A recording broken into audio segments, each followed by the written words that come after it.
तो hello everyone, कैसे हो आप सभी लोग। आशा करता हूँ सभी ठीक हो गए। दोस्तों, मेरा नाम है Sumit Thakur and I am your English educator और आज का सेशन होने वाला है स्पोकन इंग्लिश का डे नंबर 6। और आज के सेशन के अंदर हम एक नया रूल करने वाले हैं दोस्तों। तो वो रूल क्या होगा मैं आपको बता दूं। ये रूल बहुत ही ज्यादा इंपॉर्टेंट रोल प्ले करता है speaking as well as writing के अंदर। तो अगर आप प्रेजेंट टेंस पे अपनी कमांड बनाना चाहते हैं, आप चाहते हैं कि 90% इंग्लिश के सेंटेंसेस जो आप बोलें या लिखें वो एकदम सही हो, तो इस रूल पे कमांड हासिल करना बहुत जरूरी है। अगर आप चैनल पे न्यू हैं तो चैनल को सब्सक्राइब जरूर कर दो, बेल आइकन को हिट कर दो ताकि आने वाली वीडियोस की नोटिफिकेशन भी आप लोगों को सबसे पहले दोस्तों मिलती रहे। तो चलिए स्टार्ट करते हैं। दोस्तों, आज मैं आप लोगों को बताने वाला हूं एक टेंस के बारे में और उस टेंस का नाम है सिंपल प्रेजेंट टेंस। क्या नाम है? Simple present tense.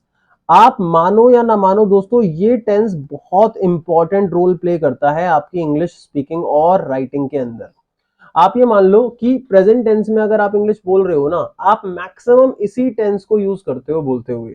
ठीक है, अब फॉर एग्जांपल मैं इंग्लिश बोल रहा हूं, तो मैंने कहा कि मैं आपको रोज इंग्लिश पढ़ाता हूं और आप रोज इंग्लिश पढ़ते हो, आप रोज कुछ नया सीखते हो। तो we are talking about something that is happening on a regular basis. मतलब हम क्या बात कर रहे हैं? हम किसी भी एक चीज की बात कर रहे हैं जो रेगुलर एक्शन है। क्या है? रेगुलर एक्शन है। और सिंपल प्रेजेंट टेंस का इस्तेमाल दोस्तों ऐसी चीजों के लिए ही करा जाता है जहां पे हम रेगुलर एक्शंस की बात करेंगे या फिर हम एक ऐसी चीज की बात करेंगे जो हमारी हैबिट है। जो हमारी हैबिट है मतलब जो हमारी आदत है, जो हम करते ही हैं। फॉर एग्जाम्पल, आपको अपना डेली रूटीन बताना है कि आप सुबह से लेके शाम तक क्या करते हो। तो आप कहते हो कि भाई मैं सुबह 6 बजे उठता हूं, फिर मैं फ्रेश होता हूं, फिर मैं नाश्ता करता हूं, फिर मैं जॉब के लिए तैयार होता हूं, फिर मैं जॉब के लिए घर से निकलता हूं, फिर मैं जॉब जाता हूं, फिर मैं ऑफिस पहुंचता हूं, फिर मैं वहां काम करता हूं। तो ये जितने भी सेंटेंसेस बन रहे हैं, ये सारे के सारे दोस्तों सिंपल प्रेजेंट टेंस का ही पार्ट है।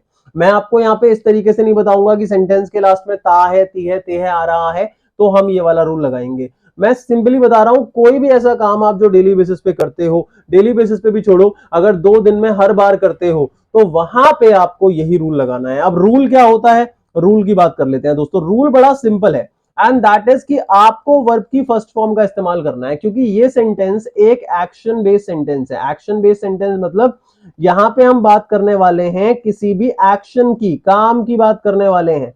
तो हमें यहां पे क्या करना है दोस्तों? हमें यहां पे रूल लगाना है एक्शन का। मतलब यहां वर्ब लगाई जाएगी। यहां क्या लगाई जाएगी? वर्ब लगाई जाएगी। तो या तो वर्ब की फर्स्ट फॉर्म या वर्ब की फर्स्ट फॉर्म प्लस एस या ईएस, इसका इस्तेमाल आप लोगों को करना है। फॉर एग्जाम्पल, मैं अगर अपनी बात कर रहा हूं तो मैंने कहा I wake up early in the morning, then I get fresh, then I do my breakfast, then I get ready for office, then I leave for office, then I reach office, then I do work there. तो हर जगह मैं verb की first form का इस्तेमाल कर रहा हूं। उसी जगह अगर मैं किसी और व्यक्ति की बात करूंगा, सिंगुलर किसी नेम की बात करूंगा, तो वहां मैं एसईएस लगा दूंगा। तो ध्यान क्या रखना है कि ये एसईएस वर्ब के साथ तब लगेगा जब हमारा सब्जेक्ट सिंगुलर होगा, या मैं लिख भी देता हूं, अगर हमारा सब्जेक्ट ही है, शी है, इट है, नेम है, इनमें से कोई भी है तो हम एसईएस लगाएंगे, अदरवाइज हम एसईएस नहीं लगाएंगे।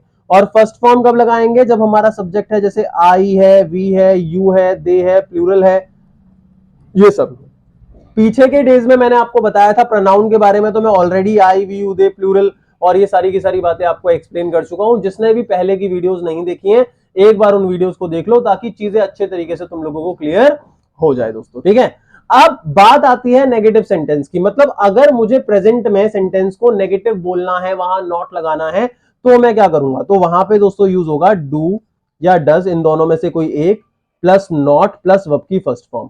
अब ये डू कहां पे यूज होगा? तो डू जैसे ऊपर वर्ब की फर्स्ट फॉर्म यूज होती है, उसी तरीके से do I, we, you, they, plural के साथ यूज होगा।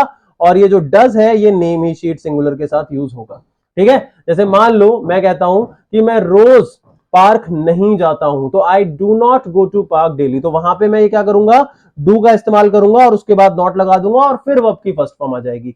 समझ में आ गई बात दोस्तों? तो ये हमारे 2 रूल्स हैं जिनका इस्तेमाल सबसे ज्यादा इंग्लिश के अंदर होता है जब भी आप इंग्लिश बोलते हो, जब भी आप इंग्लिश लिखते हो। अच्छा, अब यहां पे कुछ कॉमन एरर्स हैं जो बच्चे करते हैं, वो मैं आप लोगों को समझा देता हूं। वो नहीं होने चाहिए।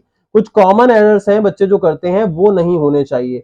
सबसे पहली चीज जो होती है बच्चों के साथ, वो ये होती है कि वो क्या करते हैं? वो इज, एम या आर लगा देते हैं और फिर उसके बाद वर्ब की फर्स्ट फॉर्म लगा देते हैं। जब भी आप ये वर्ब की फर्स्ट फॉर्म लगाने वाले हो तो इज एम आर नहीं लगेगा। जब भी फर्स्ट फॉर्म लगाने वाले हो तो इज एम आर नहीं लगेगा। दूसरी गलती बच्चों जो करते हैं वो लोग, वो ये है कि वर्ब की फर्स्ट फॉर्म और वर्ब की फर्स्ट फॉर्म प्लस एस या ईएस में कंफ्यूज रहते हैं। तो कहीं पे एसईएस लगना है तो फर्स्ट फॉर्म लगा देते हैं, कहीं फर्स्ट फॉर्म लगना है तो एसईएस लगा देते हैं, ये गलती करते हैं। दूसरी गलती ये करते हैं कि डू या डज, ये दोनों के दोनों जो हैं, इसके बाद नॉट जो नेगेटिव में लगना होता है ये नहीं लगाते, बल्कि डायरेक्टली नॉट लगा के फिर वर्ब की फर्स्ट फॉर्म लगा देते हैं। तो ये कुछ कॉमन मिस्टेक्स हैं जो आप लोगों को नहीं करनी है। तो जब भी आप रेगुलर एक्शंस की दोस्तों बात कर रहे होगे तो वहां पे इस बेसिक रूल को यूज करना है। देखो मैंने यहाँ पे सब्जेक्ट नहीं लिखा, मैंने ऑब्जेक्ट नहीं लिखा, क्योंकि ये बड़ी कॉमन सी चीजें होती हैं, ये सब बताने की जरूरत दोस्तों नहीं है। हमेशा ध्यान रखो, जितने भी रूल मैं करा रहा हूं, अभी तक मैंने नॉन एक्शन कराया, पोसेशन कराया, आज मैं सिंपल प्रेजेंट करा रहा हूं, हर जगह पे कॉमन सी बात है कि भाई वर्ब के बाद जो मैंने बात बताई है उससे पहले सब्जेक्ट लगेगा और उसके बाद ऑब्जेक्ट लगेगा। अब कोई भी सेंटेंस जिसमें काम हो रहा है, जिसमें एक्शन है, जिसमें वर्ब है, उसके अंदर सब्जेक्ट कौन होगा? उसमें सब्जेक्ट होगा वो बंदा जो उस काम को करता है। मैं अगर कहता हूं कि मैं रोज सुबह 6 बजे उठता हूं, तो कौन उठता है? मैं। तो मैं सब्जेक्ट है, तो आई यहां पे सब्जेक्ट में सबसे आगे आएगा, ठीक है। और फिर वर्ब के बाद ऑब्जेक्ट आएगा। ऑब्जेक्ट क्या होता है? जिसकी मदद से काम किया जाता है। फॉर एग्जाम्पल मैंने बोला कि मैं रोज नाश्ता करता हूं, तो नाश्ता नहीं होगा तो मैं नाश्ता कैसे करूंगा? तो somehow breakfast is helping me to perform work. तो यहाँ पे ऑब्जेक्ट हमारा ब्रेकफास्ट निकल के आएगा, है ना। तो सब्जेक्ट सबसे आगे आएगा, ऑब्जेक्ट सबसे लास्ट में आएगा। बीच में ये वाली जो चीज है ये आप लोगों को ध्यान रखनी है। अगर आपका स्ट्रक्चर सुधर गया तो कोई दिक्कत परेशानी नहीं होगी। तो यहाँ पे कुछ सेंटेंस है दोस्तों, हम प्रैक्टिस करके देखते हैं। कुछ सेंटेंस है, कुछ सेंटेंस को हम प्रैक्टिस करके देखते हैं। जैसे एग्जाम्पल के लिए मैंने बोला वह क्रिकेट खेलता है, तो ही के साथ एसईएस लगेगा, तो ही प्लेज क्रिकेट। मैं पार्क जाता हूं, तो क्या बनेगा? आई गो टू पार्क। आई के साथ वर्ब की फर्स्ट फॉर्म आएगी, और जब भी गो लगेगा तो गो के साथ टू का इस्तेमाल किया जाता है, तो ये ध्यान रखना है। तीसरा, वह मुझे सुनता है, तो क्या आएगा? He listens to me. He listens to me. अब मैं एस क्यों लगा रहा हूं लिसन के साथ? क्योंकि मेरा सब्जेक्ट जो है वो ही है, और जब भी सब्जेक्ट नेम ही शीट होता है तो हम वर्ब के साथ एसईएस लगाते हैं। अब इन्हीं के अगर नेगेटिव बनाए जाए, ही प्लेज क्रिकेट, क्या होगा? सोचो मन में, जल्दी सोचो, मैं लिखता हूं फिर।